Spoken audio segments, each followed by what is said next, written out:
Vous êtes-vous déjà demandé ce qui se passe quand une nation se tourne vraiment vers Dieu?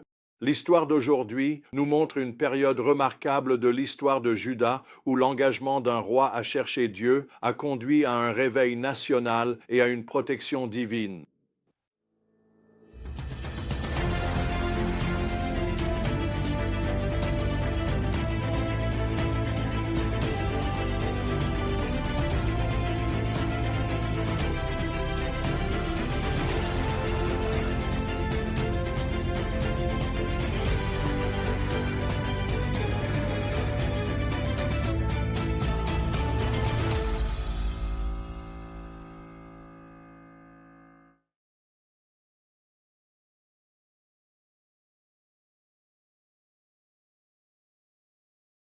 Le cœur de ce passage nous enseigne une vérité profonde. Le Seigneur est avec vous quand vous êtes avec lui.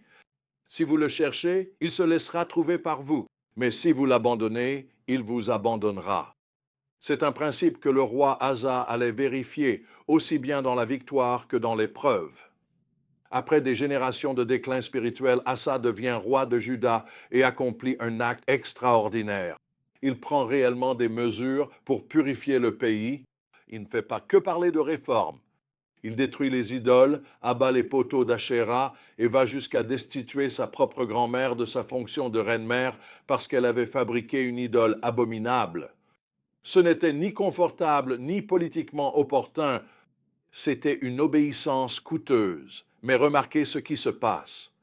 Asa cherche Dieu de tout son cœur. Le pays connaît la paix pendant 10 ans. Des villes sont construites, murailles renforcées et le royaume prospère. Puis survient une grande épreuve.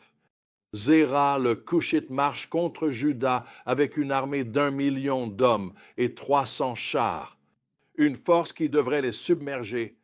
La prière d'Assa à ce moment-là révèle le secret de la véritable foi. Seigneur, il n'y a personne comme toi pour aider les impuissants contre les puissants.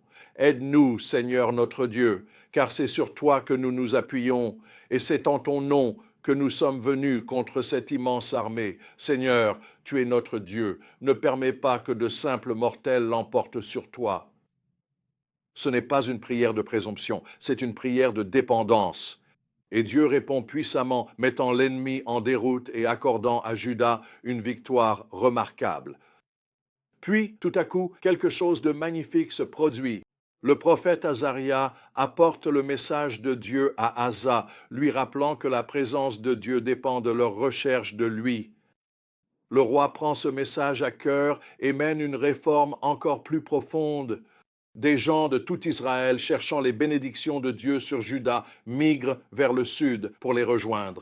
À la 15e année de son règne, ils tiennent une grande assemblée à Jérusalem.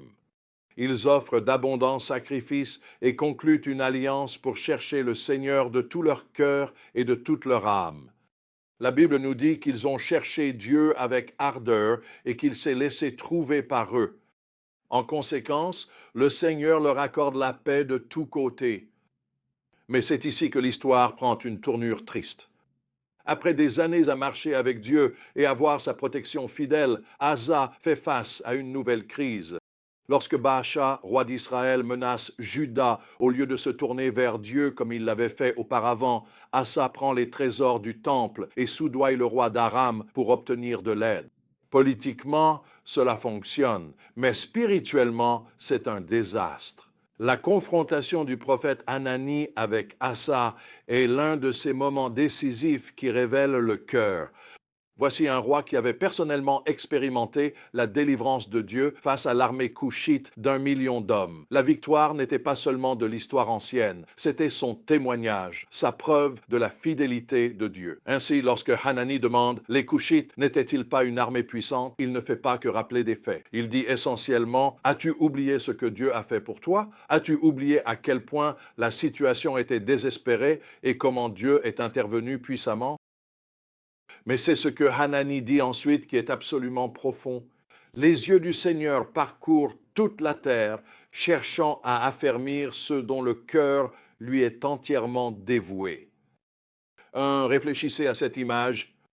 Dieu cherche activement à travers toute la terre à la recherche de personnes qu'il peut soutenir, à la recherche de cœurs qui lui font entièrement confiance.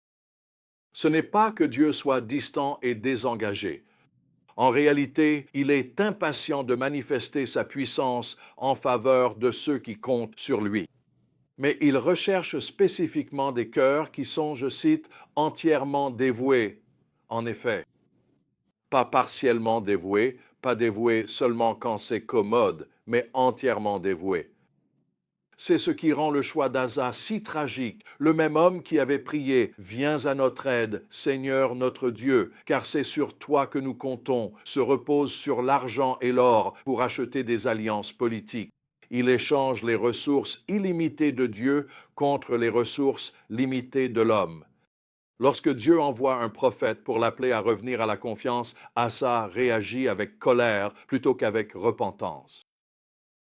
Alors, comment pouvons-nous appliquer ces vérités aujourd'hui? Premièrement, chercher Dieu signifie prendre des mesures concrètes contre tout ce qui le déshonore dans nos vies, quel qu'en soit le prix. Deuxièmement, face à des obstacles insurmontables, notre meilleure stratégie est de nous reposer entièrement sur Dieu plutôt que sur des solutions humaines.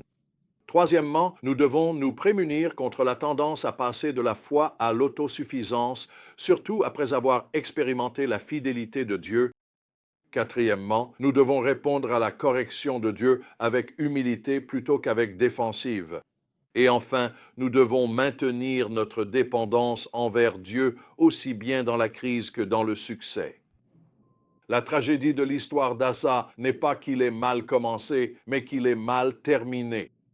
Après avoir expérimenté la puissance, la protection et la bénédiction de Dieu grâce à une confiance active, il a glissé vers l'autosuffisance. C'est un rappel saisissant. Chercher Dieu n'est pas une décision ponctuelle, mais un engagement pour toute la vie. La question pour nous est la suivante. Continuerons-nous à chercher Dieu avec ardeur, surtout face aux défis, ou placerons-nous notre confiance dans nos propres ressources et sagesse? La promesse demeure. Si nous le cherchons, il se laissera certainement trouver par nous.